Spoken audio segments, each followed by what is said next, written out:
and Patricia and Nancy and I to put yourselves on mute, so that'll make all of our experience a little bit better. So what an honor, Patricia, to have you with us today. You know, the thing that I'd like to start with, rather than starting with why you wrote the book, which we'll get to, is how did you come to get into the field of community engagement to begin with? I noticed your background in economics and regional planning, but community engagement, that's such a unique profession. Mm-hmm. Well, this gives me an opportunity to thank both the Academy and the NCDD viewers here, because those David Bohm's writings and the practices of NCDD were critical to my own development in community engagement. So so it's wonderful to be online with some of you who represent that development path. And for me, the takeaway from David Bohm was that idea of wholeness, interconnectedness. And that is such a subtle and transcendent idea that goes beyond dialogue, really. It's a worldview, it's something that is heartfelt, it's a way of knowing that goes beyond the rational and goes deeper than the rational. It's kind of a heart knowing, really. And so that was formative back in the 90s in my approach to community engagement. And then in the 2000s, as I discovered, found, and got involved in the national, or what's it called, NCDD, that was the focus on tools and methods for engaging communities, engaging the public. And my field, which I teach in community and regional planning, or urban and regional planning, is all about public engagement. And perhaps you could say a subset or related aspect to that is community engagement itself. I make a distinction because public engagement is often seen as a way for the government agency to sell an idea. Yes, it is. I noticed that. And community engagement is making, keeping the value of the mindset of working with, right, and listening to and learning from and learning together. And so through my work in the US, but particularly in developing countries, my own ability as a facilitator of community engagement has developed over the years, and critical to that development has been running into practitioners who have learned themselves through experience how to really let go and let come with the communities they work with. So, so this book actually represents something that I think is just beginning to take off in professional education, and particularly in our field of community and regional planning, and that is professional education is more than a toolkit. It's a mindset and a heart set, and learning to reflect on our own thoughts, opinions, reactions in the moment is a big part of successful practice. And without that self-reflection, we cannot really be attuned to the larger unfolding around us of the community or the system, let's say, that we're working with. So the book is a means of bringing that awareness into professional education, giving it legitimacy, and using what I think is a very useful tool, which is stories. You can't preach this. You learn it by doing, but stories are a very effective way, a very effective learning device. And so I've pulled together the stories from my own experiences and the experiences of the people the practitioners I've seen who have really gotten it. And not because they just were wise people, but they learned the hard way by seeing what they were doing wrong, or what was ineffective, and then realizing the need to let go of their tried and true methods and opinions and goals. So that's pretty much how it relates to my field. One other issue there, or one other connection, is it was my own kind of personal path in spiritual development, starting in the early 90s. That seemed to correlate so well with that inner practice of self-awareness and the outer practice of feeling, experiencing, knowing wholeness. So that was going on at the same time too. I don't bring that up in the book at all, but it is an underlying factor that was weaving through my own personal development. Just one little anecdote at the end of class last spring, which was the first class that I used the book in. I used it as a kind of a training manual for the class that was going to go to Mexico to work with a low-income community. And at the end of the semester, we were just looking back on all that had happened. And one of the students said, you know, Patricia, your book is really quite spiritual. And 3 other students jumped in and said, well, no, it's not. It's really a good book. That's great. It's very useful. So practical and spiritual. So I didn't bring that part of my own journey in it, but people who can perceive that do. Yeah. It's both woven in, the practical aspect as well as the spiritual. Yes. And Indra's net, I was kind of curious when and where you found Indra's net as sort of a guiding principle for you. Oh, that was when I was working with my colleague in India, who was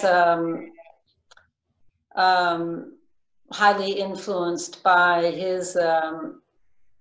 the spiritual teachings in his tradition. And we were looking for a symbol that would capture what we were talking about. And it was actually my partner who suggested, what about Indra's net? Varun and I looked at each other and said, perfect. It is, it's so that's where that came in. Thanks. So let me turn you to this topic of deep democracy. As I was reading the book, you would talk about it. I think you first talked about it in the story of Joel in South Africa and used the term there as deep democracy. And so I kind of got a sense of it. And then as I kept reading, you would sort of add to that term and add to that term in each chapter. Each time I'd think, okay, I got it now. I know what it is. But it just kept growing to the end of the book. So talk a little bit about deep democracy and what it is and how it figures in your work. Yeah, so deep democracy is something that people experience in different ways.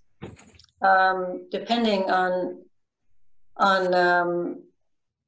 their growing edge. And so that was what was so motivating in South Africa, was to see the story of Charlotte, for example, in Khayelitsha, a low-income community on the outskirts of Cape Town. And so her growing edge was realizing she was not a victim, realizing that she could take a step out of victimhood by simply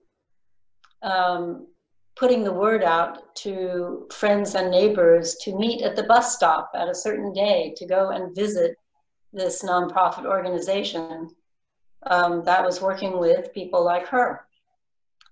And that was such a life-changing moment when she went to that bus stop at the appointed time and found other people there.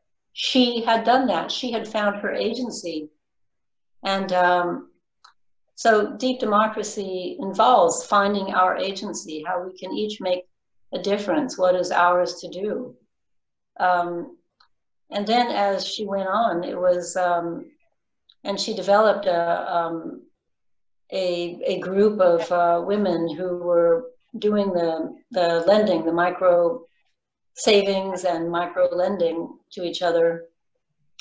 It was her heart opening. It was the caring about each other. And then gradually it was caring about the larger whole beyond their little savings group. And she became a leader in a much larger grassroots organization.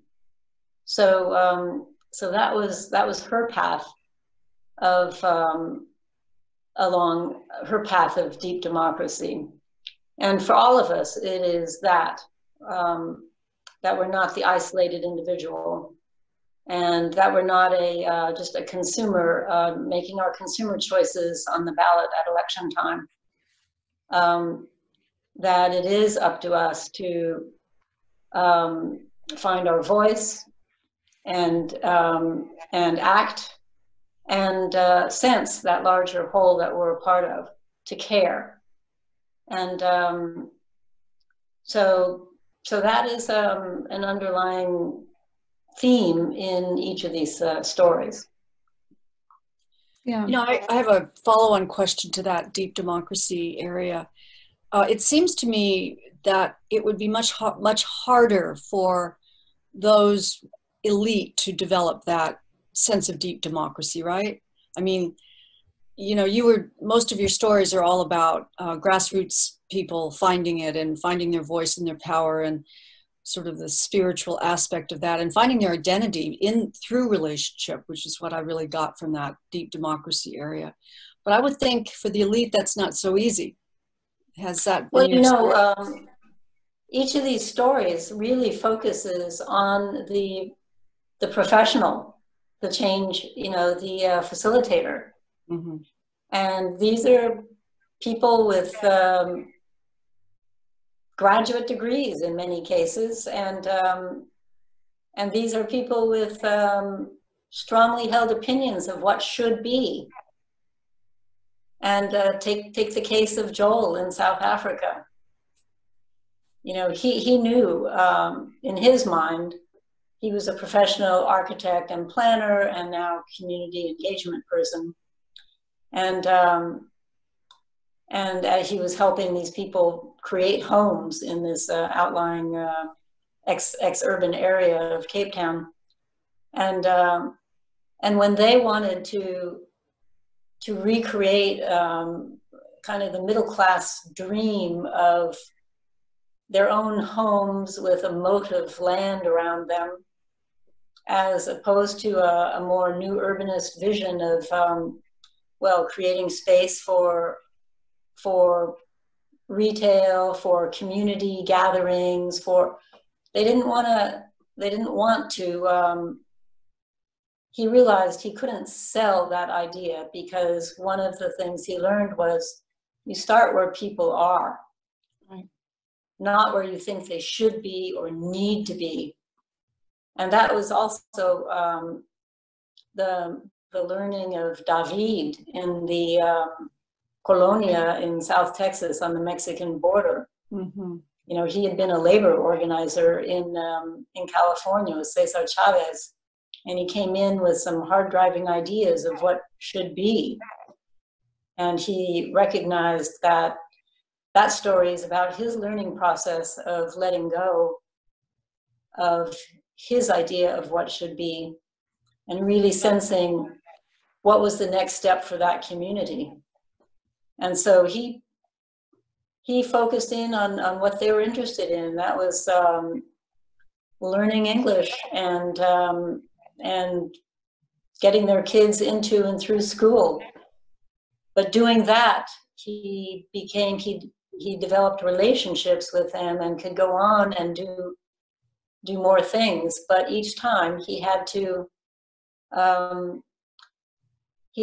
remember it's their next step, Right. not his opinion. Yeah, beautiful.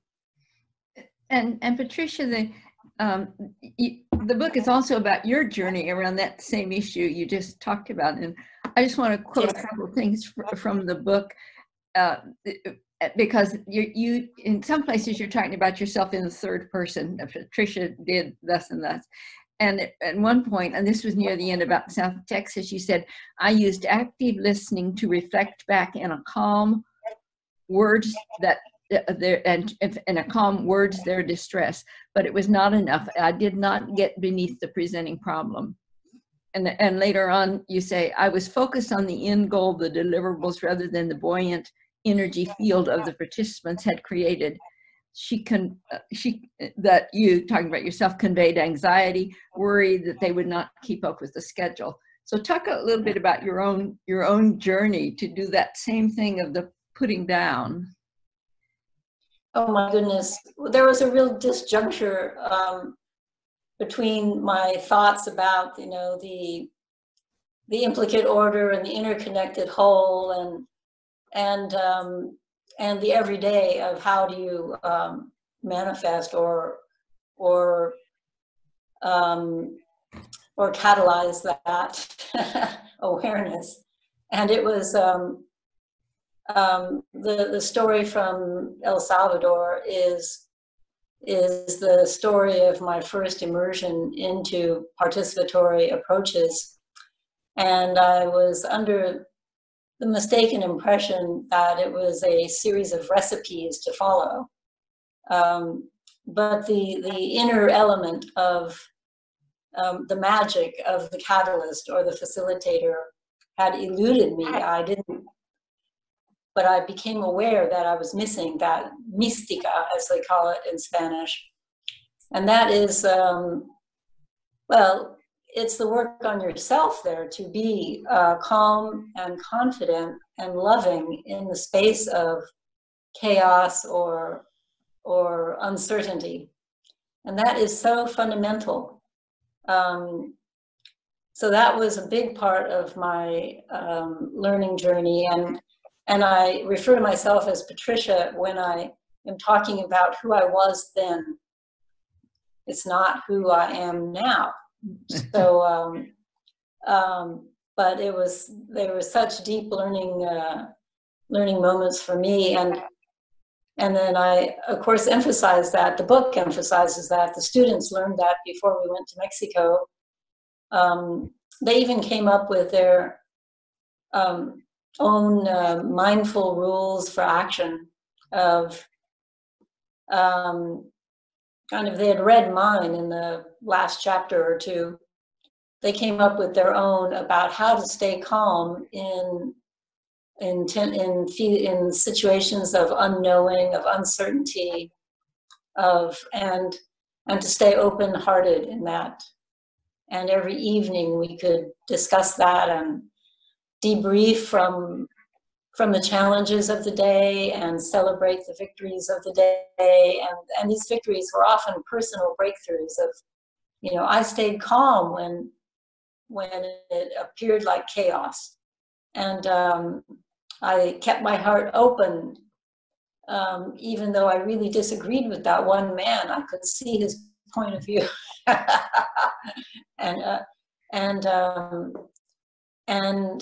And he became part of our group as a result of my open-heartedness, you know. So that self-reflection is a really big part of it, and that thread goes throughout the stories. My own self-reflection, other practitioners' self-reflection, and along with the self-reflection is the transformation. Yeah.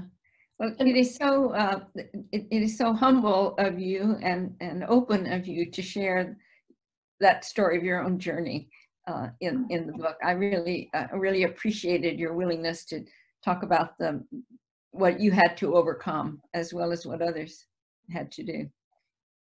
My hope is that these stories and that openness and the reflective questions at the end of each story will make it easier for instructors, trainers, professors to engage at that level and be open themselves, to encourage that openness and sharing at that level with the students or the trainees or people learning to be facilitators of community engagement. Yeah. Yeah, you really have put a spiritual twist on a whole field of endeavor. I was really impressed with how you merged complexity theory with organizational development, with social psychology. I mean, it was quite something. Philosophy, it's all in there. And it made me wonder if this might not seep into, say, business programs. I mean, it's really a recipe for transformation at all levels, in all disciplines, in some sense. Have you felt that it could cross, you know, from community engagement into other fields? This idea Yes. of, yeah. Yes, I mean, I think it is kind of our calling at this point in history to really foster this transition. It is happening in many fields. Yeah. So this is one articulation of that. Yeah.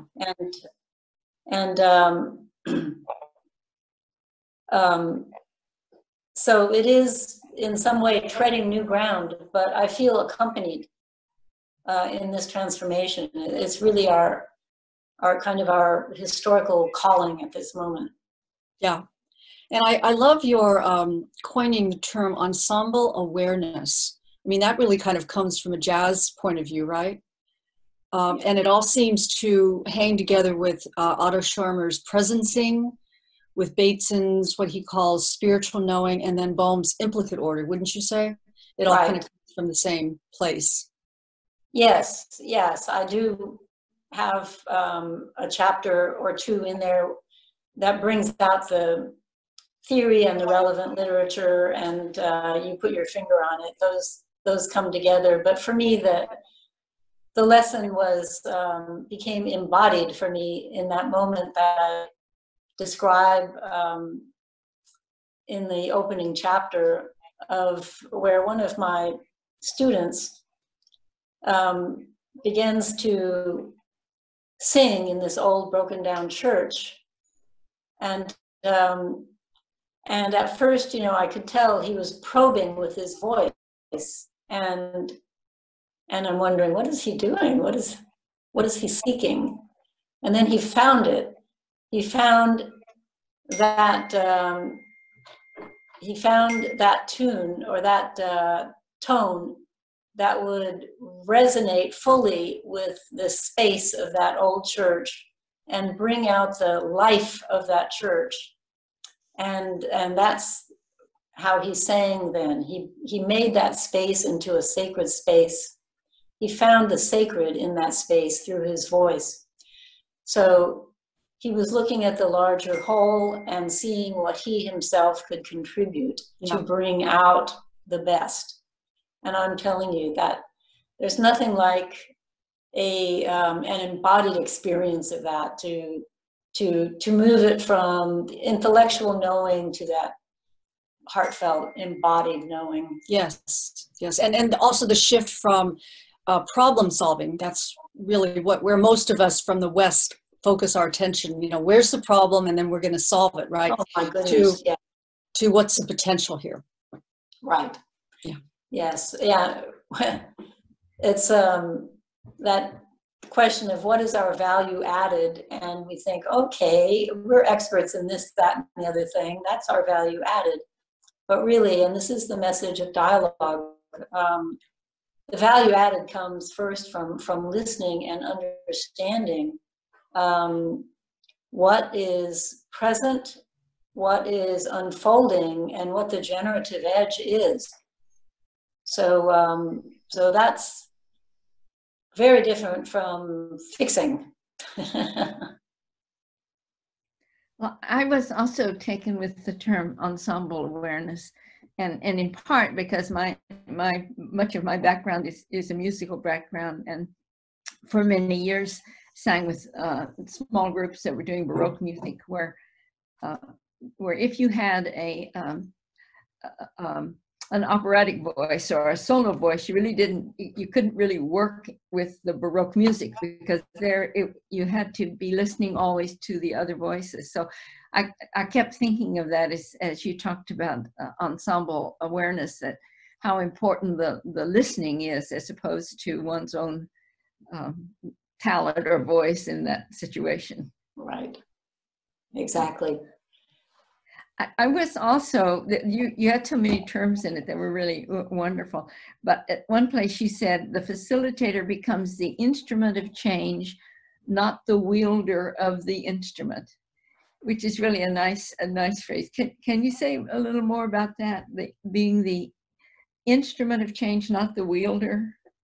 Yeah, we had a chance to, my students and I had a chance to experience that last spring in our field work in a low-income informal settlement in Monterrey, Mexico, that had been slowly recovering from the cartel wars. We went in with the conscious desire to listen and see what was emergent. And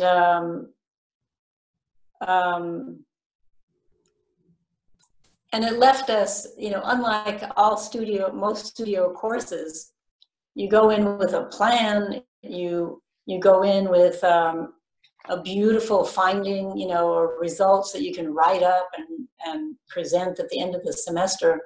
We didn't know what was going to happen. You know, we had presented a few ideas. The local NGO had said, oh, that's too big for us, too big. Just come on down, we'll, you know.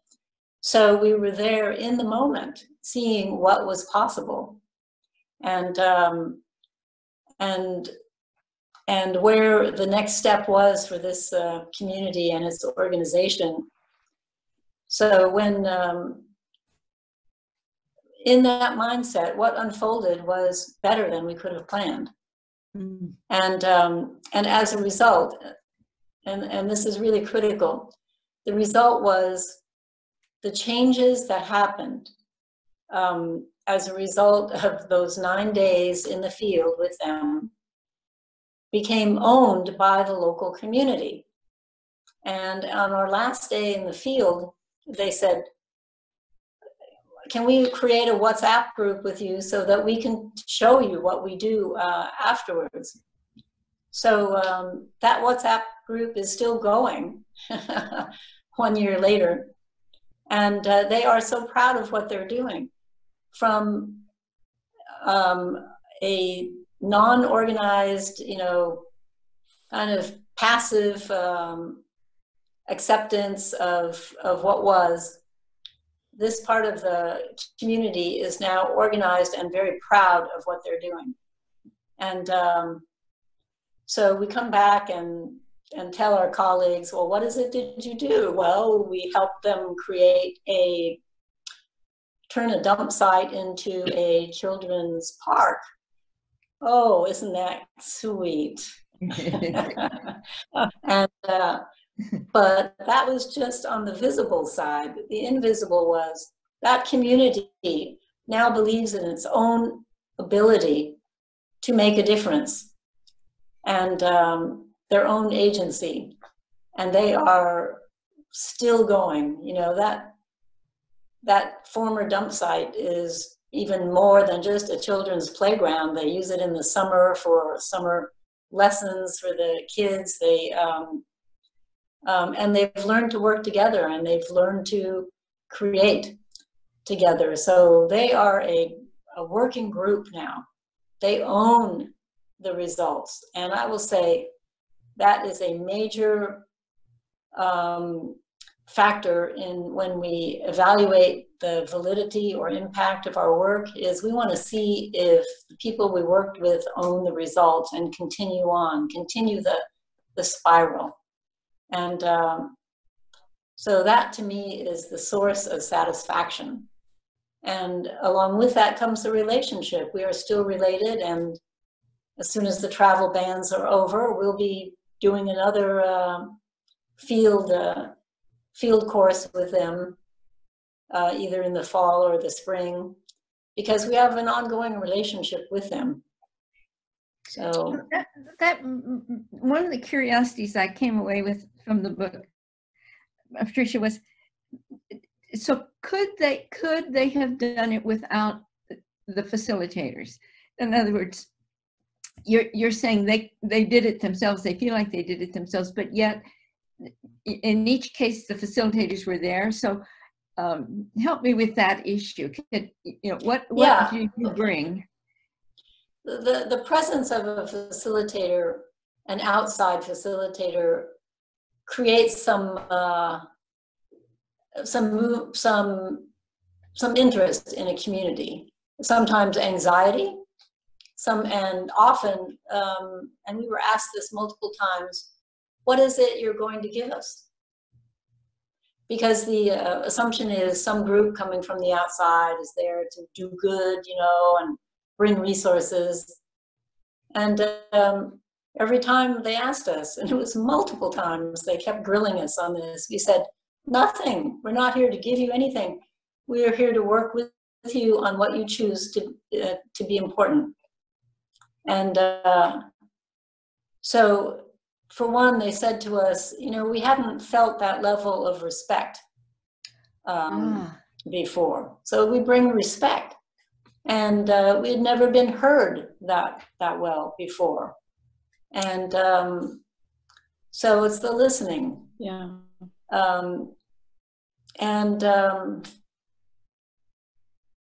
it's the recognition. It's like bringing new eyes, and that feeling of it's like when somebody is observing you, you think, oh, well, there must be something interesting here that they're observing. Let me live up to that. So it's subtle, the impact of the outsider, and there's a lot of fear because the outsiders often come with demands. Well, if you do this, then we'll give you that. And so that is so different to come in and say, well, let's talk. Let's see what you're up to, what's unfolding, what's possible, what would make the most sense to you all. And it brings them together horizontally as well in new ways. So Patricia, I had a related question to that. You mentioned at one point how developing self-governance requires the skills of dialogue, obviously. How do you instill that? I mean, how do you teach the people you work with the skills? Are you just modeling them? Are you holding the field for them? Or do you actually engage in some kind of teaching of the skills of dialogue? When I'm dealing with the community, I don't engage in teaching of dialogue skills.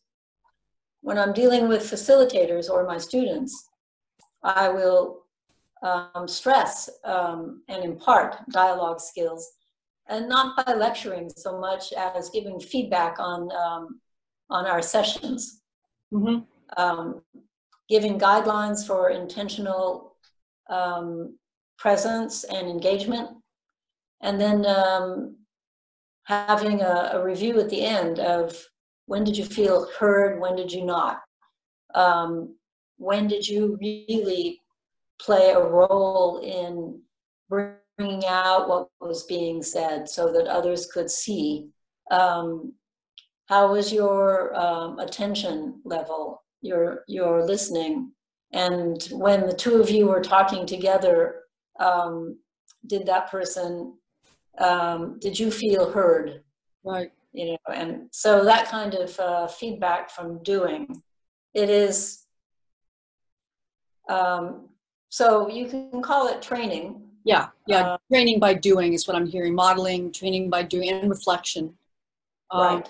A related question to that: you don't actually ever talk about psychology so much in your book, but you've got such great Jungian principles. I mean, holding the tension of opposites, you know, is such a Jungian term, right? Okay. Coming from the self. So I'm just kind of curious, were you familiar with Jung's work, and did you make a conscious effort to kind of weave that into your sort of psycho-spiritual? Yeah, I think the reading I've done is very eclectic, and that spiritual development has been informed by many sources, and so the Jungian analysis is part of that. I don't have expertise in that. I'm just influenced by it. So I did not cite Jung. But you have one section in the book, though, where you talk about the best community engagement professional has done their own inner work, right? Yes, exactly. That is key. It's a key purpose to the whole book, is to elevate inner work to that level of acceptance and value for professionals. Right. That the skill building is not mechanical. It's the who we are, as well as, you know, or the being as well as the doing. Yeah. I actually have one more question around any work you've done in the United States around homelessness. Would your methodologies in your work be successful, do you think, as successful here in this country, or are we just so individualistic here that it would be harder? Oh, well, one reason why I enjoy doing community-based work, particularly in, you know, around social justice issues, is that communities, low-income communities, get this better than high-income communities or professionals and or highly trained people. It is, and so. Yes, I've worked with, particularly in the Hispanic neighborhoods. I am bilingual in the U.S. I did also work in New Orleans after Katrina. I saw that. Yeah. So it's not successful outside of our country. Right. No, it's very important here and very successful here. And I think even when it comes to the traditional planner working for a local government who is tasked with doing public engagement, I think the same principles apply and affect the effectiveness of that professional planner in engaging the public. I don't know if you would be surprised to know that so many planners, our former students, are scared when they go address the public because they're scared of being attacked by an angry public. Yeah. because they see the planners as part of the bureaucracy. Right. And so how do you defend from those attacks? So public engagement amounts to defense from attack. But once you learn not just the mechanisms of participatory engagement, but once you become, once you've done that inner work and can be there in the midst of controversy, in the midst of attack, and do active listening, say with in the case of a confrontation, and bring people together, then you can be effective as a community participation facilitator for a local government. And that goes as well when you're working with a working group inside your own department. Mm-hmm. In the city, to use those skills in your group meetings. Yeah. You know, those are really critical skills for the professional planner to have. And I know that the business world has been picking up on that for quite some time now. And it's time for other professions to do that too. Beautiful. Yeah. Well, one last question, Patricia, and I was gone for a few minutes. Somehow my internet became unstable, so I apologize for leaving you for a few minutes. But I wanted to ask the question about women, because it seems to me in the book that so many of the groups, like this, the savings women savings group and so forth, so many of these examples start with a group of women. So is there something special about that? That not all of them, I know, because some started with men, but is there something special about your work with women?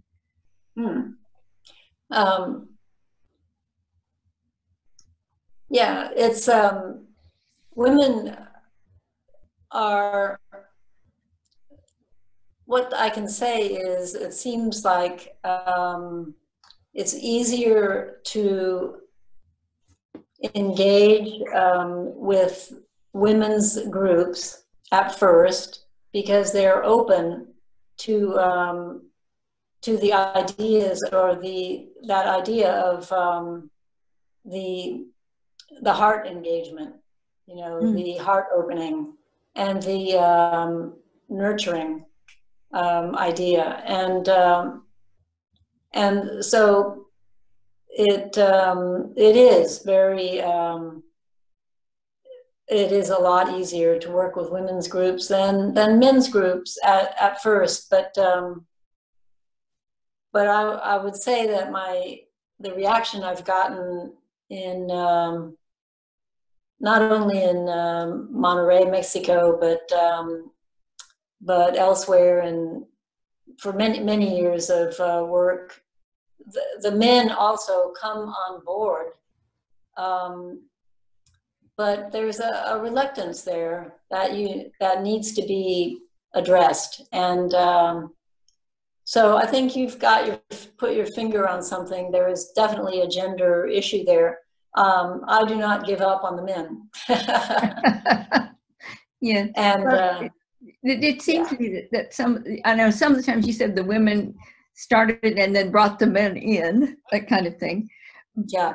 But that also sometimes the women's issues were very fundamental around the issues you were talking about respect and about what they could do in their own even families, you know, the disempowerment of women often, it seemed like.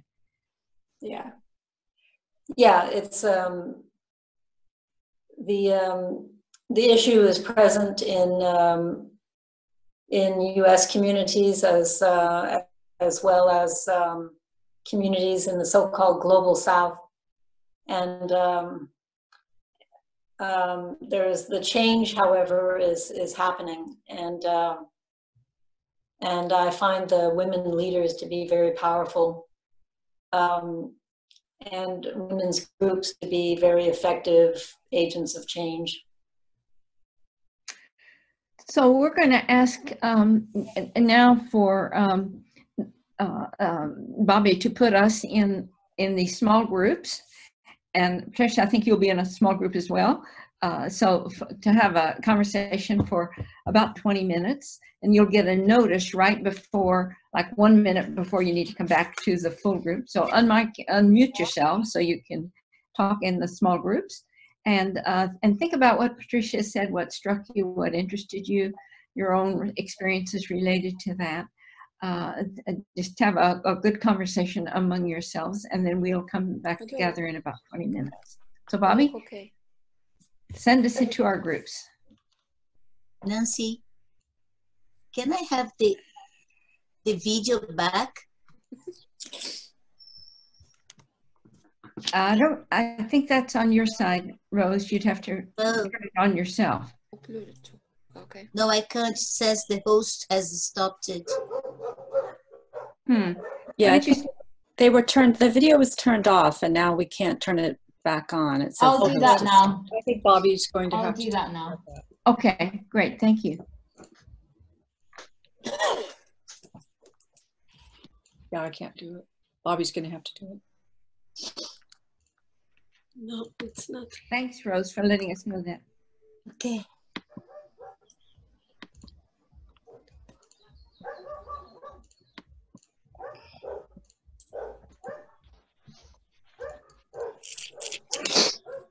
And before we get you into your groups, when you do come back, we're going to be asking you to post your questions in chat, just so you know.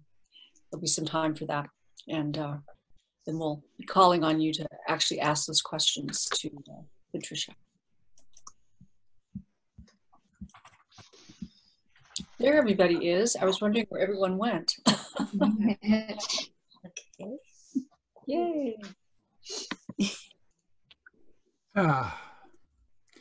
I got my time zone completely wrong. I'm sorry, Linda. Oh, well, that happens. I assumed it was 6 o'clock UK time, and maybe it's summertime that messed me up. But Well, you're in time for some conversation in a small group, and so you'll probably learn vicariously that way. Is everybody's video back on? Yeah. Looks like it. Yeah. Okay. And actually, I see certain people are leaving.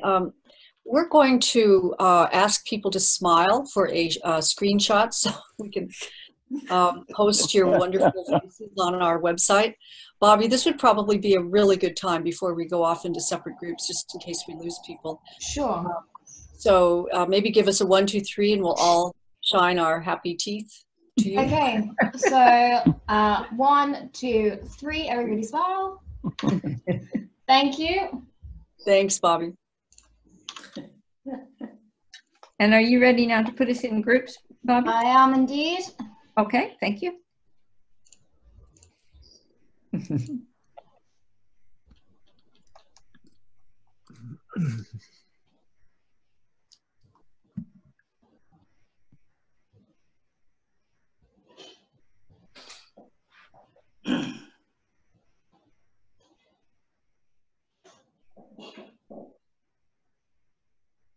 So I guess, are you going to go into a group, Patricia?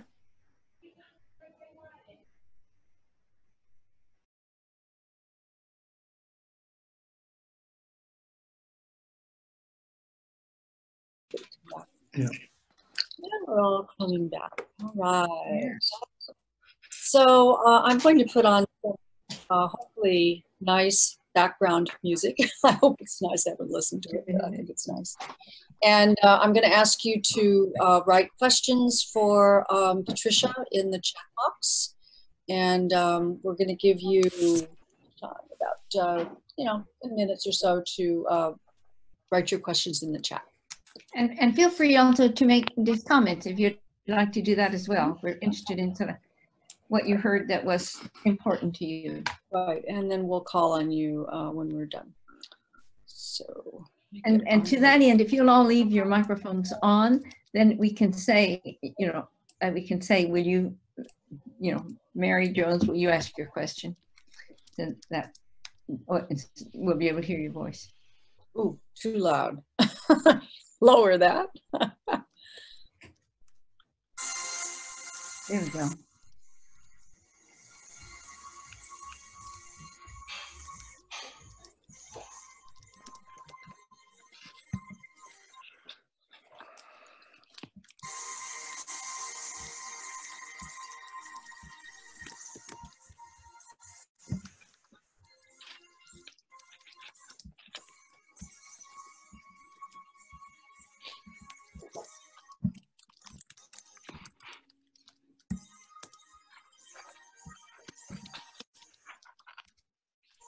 I don't see things coming into the chat yet. Does everyone know that on the bottom of their screen, there is a chat box that you can click on, and then you can type messages after you've clicked on that?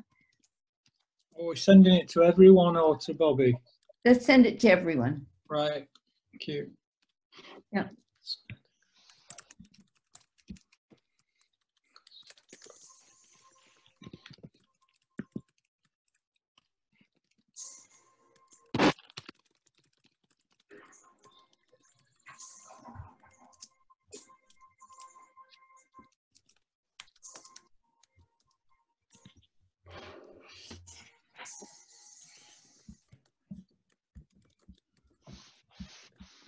Mm-hmm.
Would you like to start, Linda?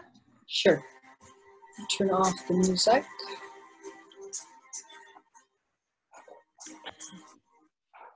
All right, let me find my way back to Zoom. So, Maria-Eva, I was in your group, of course, but I'd love for you to start off with your question around power. I think that's a good one.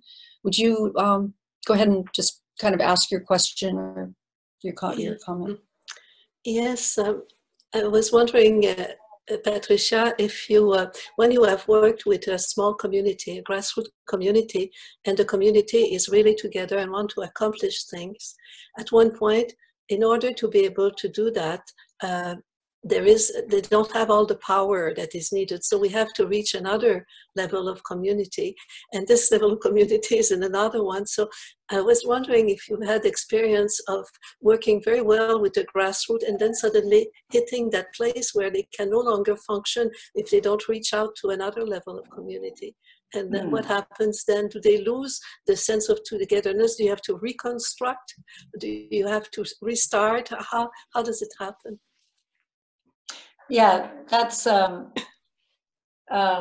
I've learned is we facilitators often come in wanting to negotiate or help with that struggle with the larger powers outside. And sometimes communities are not ready for that or don't want that.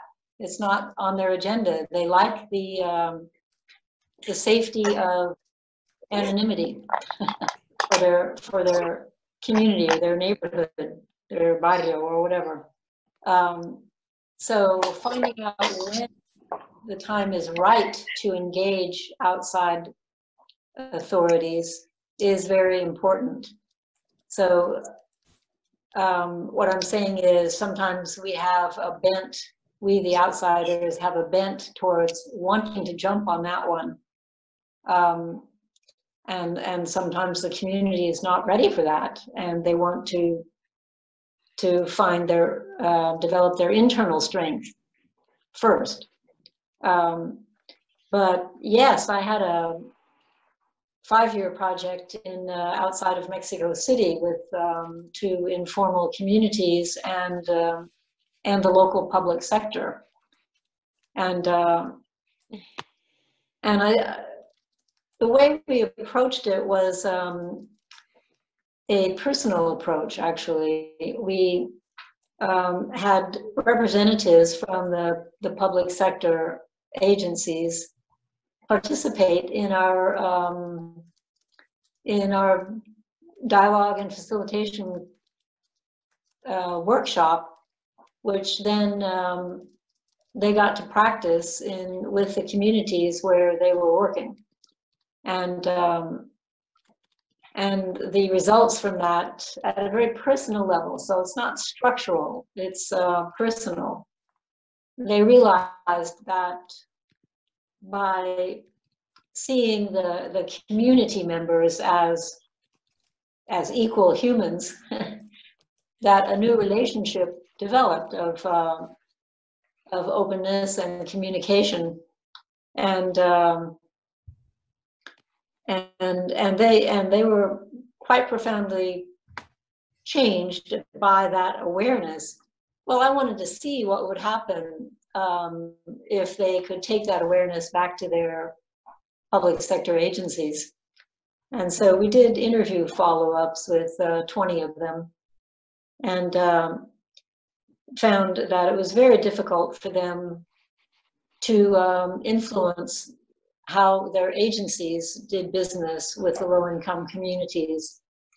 Their main platform for influence was changing the way they operated, the way the meetings were conducted within their agencies to be a little more dialogic, and how they handled their own reports, the people who reported to them with greater sensitivity and greater listening.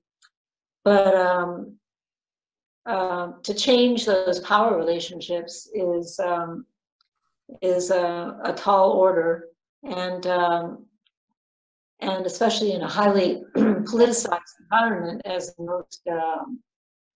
most countries of the global South. So, you know, I don't. But nevertheless, the issue is how to engage, and to use one thing we do at the beginning or before we begin to work with a community is a very dialogic form of stakeholder analysis. So it's really stakeholder relationship building, and we will then have the beginnings of relationships with the so-called power structure in local government, and in multiple agencies, but electeds and implementing organizations, but the neighborhood or the community doesn't always want to call on those relationships until they feel ready to do that. But I think one of those memorable moments was working with a local community leader who had a plan for the community, but there was a contested leader in that community. There was another community leader And we were encouraging her to work with the other community leader. And the presenting issue was a local park plan. And I, you have to decide when to intervene and when to not, when to allow and when to make a change. And I said to her at one point, well, there's Tomas over there, the other leader. I said, what kind of plan do you want to take to the municipal president? A plan that you and your group put together, or a plan that has the whole community behind it? And so she decided to walk those 2 blocks over to where Tomas was and invite him to join the planning process. Those are and that's simply an example of a little bit of change. And so 2 approaches: changing the attitudes of government officials and employees, and the other is changing attitudes from within the community. So those are the 2 avenues we work in. Thank you.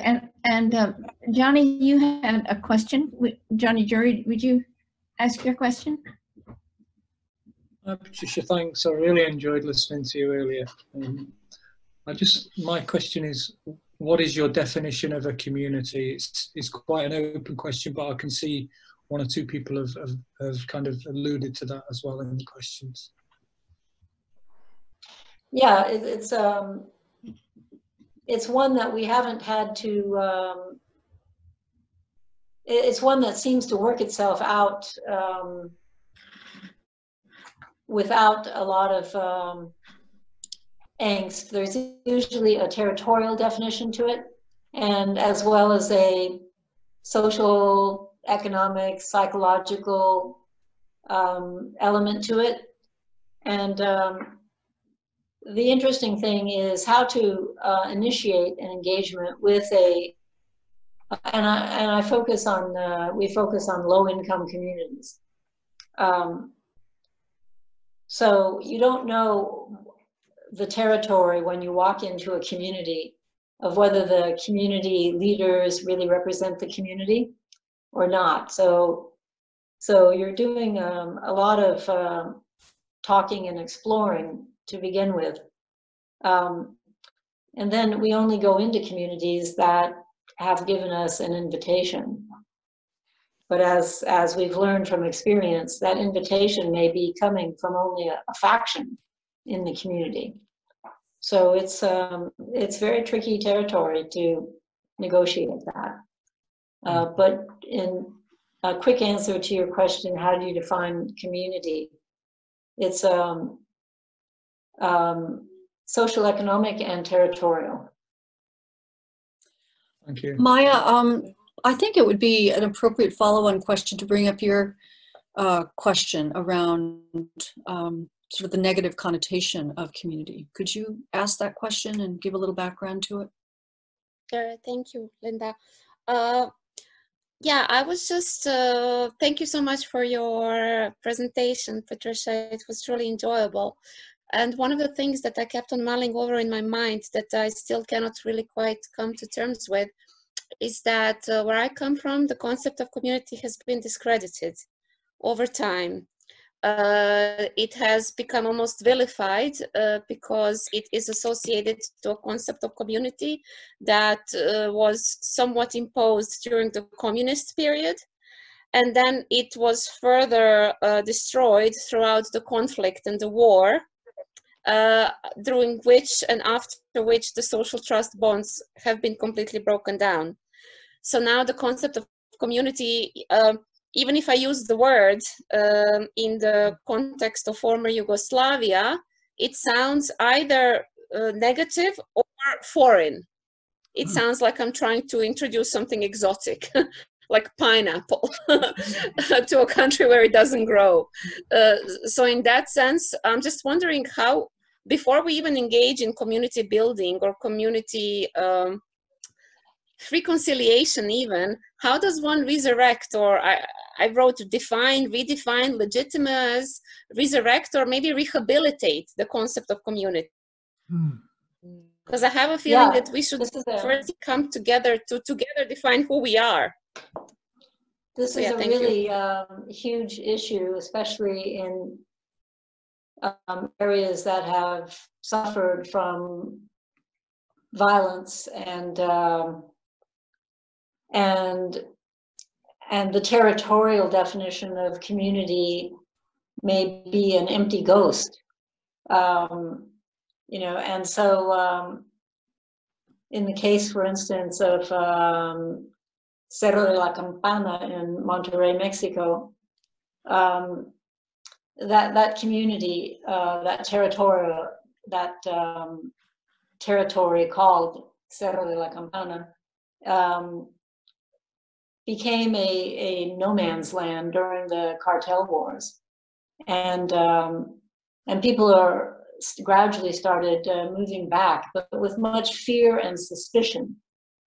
And so the social fabric was very weak, and so community engagement then becomes a process of rebuilding social fabric. And I would say in our project last spring, which we will be continuing, the issue, really the fundamental issue, is rebuilding the social fabric. So that you bring up an excellent point of what does community mean when social fabric has been torn asunder. Yeah. I want to turn to Lloyd Hansen and wanting to, can you speak your question for us, Lloyd? Yeah, thank you so much for this presentation, Patricia. And actually, I'm familiar with your previous book, because I was on a course with Varun 3 years ago, a Wise Democracy course with Tom Atley. And so I was introduced to the book. Oh, wow. And I will say the most beautiful definition I've ever encountered of development is in the foreword to that book. And I didn't get your current book until yesterday, so I only had a chance to read about Otto and Varun. And they're both very explicit about the spiritual dimension being essential to any social transformation. And you talked about the reservations of your students, and I'm curious about how you talk about that and how that comes up in that context. How do you deal with their doubts?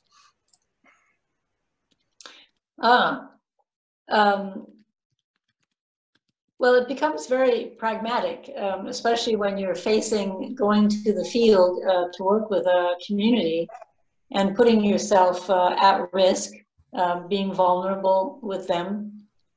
And so really that kind of inner work to become comfortable with uncertainty and to trust in process does not require spiritual language or spiritual concepts. It is inner development. And so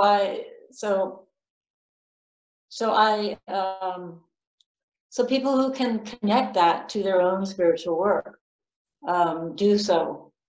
But it is very pragmatic in the sense of, how do you deal with uncertainty? How do you question your own assumptions? How do you even, shine a light on your own blind spots? This is self-development. This is inner work, and people get that. People get that regardless of what opinions or feelings they attach to the word spiritual. So I don't need to use that word. Mm-hmm. And actually, I'm happy to write that chapter about Otto Scharmer and the chapter about Varun Vidyarthi. They're doing it for me. So then that brings it into the conversation in the classroom. And then I get to hear what people think about that. But it's not, I mean, the concepts can be conveyed without using the spiritual terminology. Oh, I'm sorry. Did you have more? One more thing, and somebody else had mentioned this in one of the comments too, is that the focus can readily become on self, with self-development. And where you talked about what you got from Bohm was the interconnectedness. So you went well beyond the self, and I'm wondering if that is an issue when it isn't explicitly addressed as a spiritual practice or a spiritual development. Whether going beyond the self, or whether self-development becomes, you know, very kind of ego-driven. Well, you know, just like that woman in South Africa, each step was there, and each step was a threshold. So people come to stories with bringing their own self to, like the stories in the book, and they'll get out of those stories what their next step is. And that's perfectly fine. You know, if you look at Ken Wilber's integral theory, and you look at spiral dynamics, you know, it's transcend and include, not transcend and vilify. So we want to make a welcome there for all the different places where people are at. It's all good. And in stories, like in the book, they'll get out of it what is their next step. That's all, and that's perfect. Thank you. Nancy, Linda, if I can just point you to the message section. Sorry, a message came through to me, but it was for you guys, just that you can see. We're actually going for an extra half hour today. I thought that was clear, but okay. we are I'm sorry. go to the top of the so hour. It's my mistake. I'm sorry. Yeah. I thought No it worries. runs. We did end 90 minutes last time, but we decided because we seemed to need more time last time to extend it a half an hour. Yeah. Okay. But since you have to go, could we pause in the questions and just ask you to stay a little bit, because you're going to be our next speaker, and folks would like to know sort of what you're going to be talking about. Yeah, great. Yeah. So you know, we are in a situation now in the world that we are called to step back and pause, right, globally, and it's like I think it gives us time to breathe, you know, and look at ourselves and our connections with others. So I've been doing it for 20 years, not globally, but this is like the what I've been doing. So my work invites us to rethink about, and specifically I have some criticism about the individualist ethos that we live upon in our society, and what are the ramifications of this focus, putting the individual at the forefront. And it's very, actually, we are now talking about the self, right? A few people raised the question about self. So is there a complete separation between the self and the other? And what is the value of the other? And what does it mean if we shift our understanding toward more contextual, relational point of view or unit? What does it mean for our community, the way of being, and so forth? So these are the questions I'm engaged in. And one of the examples I give in my work is my early work in democratic and dialogic schools, and I even criticize them. So, you know, we keep learning all the time. Thank you so much, and we're looking forward to talking with you next time. Yeah. Thank you. Sorry for the confusion on time. It's my mistake. I'm sorry. That's and thank you so much, Patricia. It's so many, I see so many connections between our work and all of us, actually. So, and thank you, Nancy and Linda, for opening the space for us. Thank you. Thank you. We'll see you next time. Okay. Bye. Jane, I thought it might be interesting for you to ask your question around trauma. Really, I heard you talk about one community you worked with that had been affected by drug cartels. I haven't read your book, so I don't know all the stories, but I wondered how many of the communities that you work with have some collectively held trauma that needs to be, that you work with and needs to be addressed before you can move into something more kind of forward-looking and developmental. Probably Maya, I think, may pick up on the theme you were raising as well. Yeah, probably there is likely trauma, collective trauma in each of these communities. It was very visible in the, it is very visible in the one in Monterrey, Mexico. And this is not an area of addressing trauma per se, is not something I know how to do. But I know that listening to people and engaging people is helpful. So I look forward to hearing more about trauma work from those who are directly involved in that. So maybe we'll use one last question, and then we'll close out. Renee, what about your question, the current question on social distancing? Yeah, well, I'm struck by living in a world today where more of us than ever before, perhaps globally, are having this shared experience of a relationship to a virus. So something as basic as a relationship to a virus. And it sends us all in different directions. But I'm curious what possibilities Patricia or anyone sees in this situation where we're brought together in an ironic way, yet social distancing, which is the way we have to deal with it right now.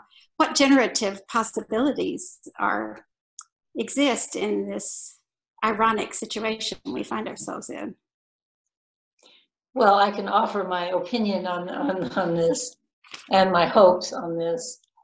But when there is a disruption to a pattern, there is great possibility for new things to emerge.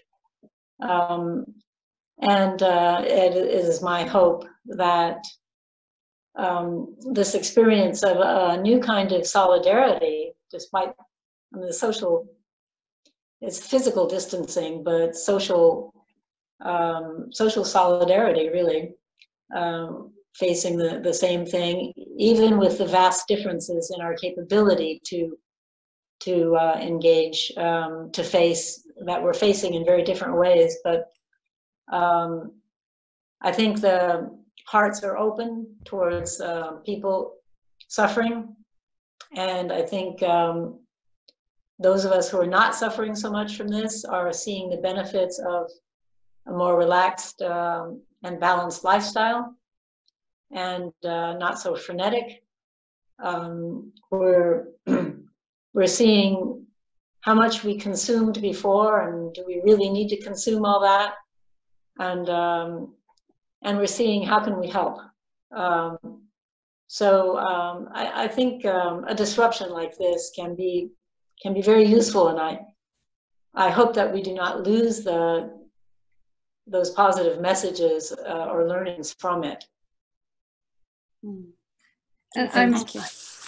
I'm reminded of a phrase you used in the book, Patricia. You say that deep dialogue is a loving disruption of old patterns. Yes. That sounds like what you're talking about, a loving disruption of old patterns. Yeah, well, I'm not quite so sure how loving this disruption is, but we can turn it into that. We can turn it into a positive and benign, a positive experience for change. As someone who's been focused on climate change for a number of years, we have the best air now in LA ever. Yay! So it's almost like the pandemic is causing us to do that which we needed to do but couldn't do without the disruptions. So it's all very paradoxical in certain ways. Okay, well, I think we're going to bring this to a close by having us all give our reflections in the chat box. So I'm going to put some soft music on again. And we will be posting the chat along with the video on our the Academy for Professional Dialogue's website. Bobby, tell me the name again. I think we call it Interactive Interviews with Linda and Nancy. It's virtual interviews with Nancy Dixon and Linda Elner. Right. You'll find that under resources, right? So it's on the groups. So to access that, you will need to be a member, but you can sign up for a 3-month free trial. Just go to aopd.org and then click members area and you can register via there. There's a 3-month free trial, and then from there, once you apply, I will add you to the group and you can view last month's video with Mariev and also this month's with Patricia. Great. And I think you put the website there in the chat, so that'll be there as well. Okay, so I'm going to put some music on, and we'd love to have your any reflections you'd like to share with the group about the session, what you liked, what any ahas that occurred for you. And let's see, let's get this music going. And just a huge thanks to you, Patricia, for just such a wonderful presentation of your ideas. I'm sure everyone's going to go out and buy the book. Yes. Yes. to hear more detail. Thank you so much to you, Nancy, and Linda, for organizing this. This is a wonderful series that you've created. Thank you. Thank you. Thank you all for coming. So put your thoughts, or just even if you just want to say goodbye, do that in the chat now, and then we will see you next time.